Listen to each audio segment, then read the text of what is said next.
అంటే madam issues అన్నీ జరిగిన తర్వాత ప్లానింగ్ చేయాలి డెఫినెట్లీ మనం.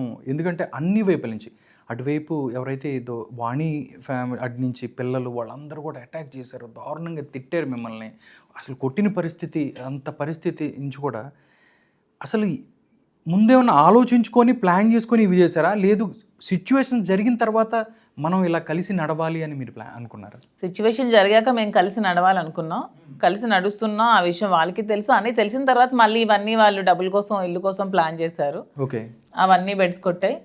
సో ఇప్పుడు మేము ఫైనల్గా హ్యాపీగానే ఉన్నాం, హ్యాపీగానే లీడ్ చేస్తున్నాం. మళ్ళీ పొలిటికల్ లైఫ్ మళ్ళీ చక్కగా నడుస్తోంది, చక్కగా స్టార్ట్ అవుతుంది. మళ్ళీ ప్రజలందరూ కూడా మమ్మల్ని బాగా ఆదరిస్తున్నారు. ఈ ఆదరణతోనే ముందుకెళ్తున్నాం. మేడం, ఆయన అంటే టెక్కలకి సంబంధించి ఆయన ఉంటారు.